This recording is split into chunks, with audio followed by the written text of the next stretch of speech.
Tatlong batang Phil-Am player na mga mamaw sa nakaraang NBTC dito sa Pilipinas, eligible at maglalaro na para sa Batang Gilas Pilipinas. Kaya kilalanin natin kung sino nga ba ang mga batang to na mga high flyer at halimaw mag-posterize ng mga kalaban. So unahin na nga natin itong si Noah Patton, isang 6'3" combo guard at may edad na 16 years old.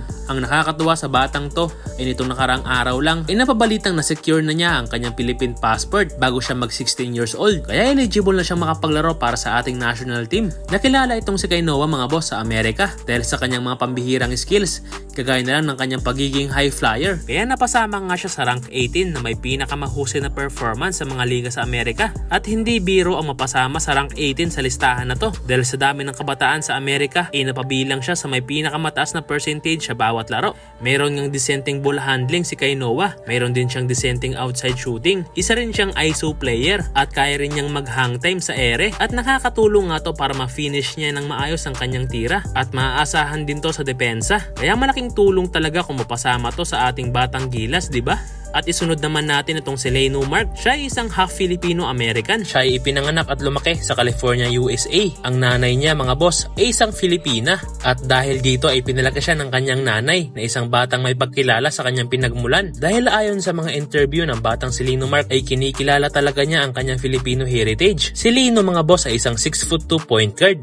At siya ay isang 18 years old lang. At siya ay nag-aaral at naglalaro sa Amerika. At nito nga lang last October ay nag-commit na siya sa Rutgers University. At dito ay grabe din ang ipinapakita niyang performance. Katunayan ay meron na nga siyang 4-star recruit sa USA at kasalukuyang nasa 26 rank na siya ngayon sa lahat ng players sa California. Kaya masasabing mahusay talaga ang batang si Leno Mark mga boss. At pinatunayan niya nga yan nitong kakatapos lang na NBTC dahil binuhat lang naman niya ang Team USA o Phil-Am Nation Select hanggang makuha nila ang champion sa Division 1 at tinalo nila ang kupunan ni Keffer Alas na Pasay at nakapagtala nga siya dito ng 32 points at dahil nga dyan ay nakuha niya ang kalahati ng kabuoang final score ng kanyang team na 64 points. Kaya buhat na buhat talaga niya ang Team USA. At dahil dyan ay nakuha rin niya ang Most Outstanding Player Award sa NBTC 2025. At kung pag-usapan naman natin ang skills ni Leno Mark mga boss ay mapapahanga ka sa kanya dahil meron siyang pambihirang mga pamatay na galawan katulad ng kanyang speed at pagiging athletic sa laro.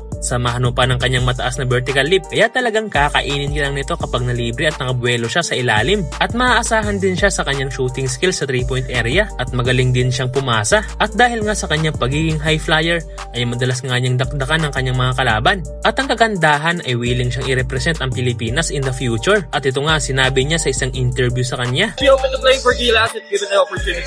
Absolutely. Magandang balita nga to mga boss dahil madadagdagan na naman ang bagong Phil-Am Gilas prospect ang ating national team na kapag nagkataon ay sigurado magiging mukha to ng Gilas Pilipinas sa hinaharap. Sa ngayon ay wala pang malinaw na impormasyon kung nakakuha nga ba to ng Philippine passport bago siya mag-16 para maging local player sana siya ng Gilas. At ang huli ay si Calum Harris na minsan ang napatunayan ng husay at galing sa katapos lang na NBTC. Pero bago ang lahat ay isa si Harris sa mga naging sandigan ng youth basketball team ng Pilipinas last 2022 FIBA Under-16 Asian Championship kung saan nakapagtala ito ng mataas na average, scoring 10.3 points, 6 rebounds and 2.7 assists per game. At maglalaro na ang batang to sa USNCAA para sa koponan ng Nevada na magbibigay sa kanya ng mas malawak pang development at improvement sa kanyang paglalaro. Si Calum Harris nga mga boss ay may mataas na athleticism na nagagamit niya sa kanyang magandang depensa at opensa sa laro at may pagkakahalintulad nga ang kanyang laruan sa isa pang kabayan natin na si Jalen Green dahil meron nga siyang maayos na shooting skills, speed, footwork, mataas na vertical leap at malawak na court vision. Kaya mukhang malaking tulong talaga to sa Gilas Pilipinas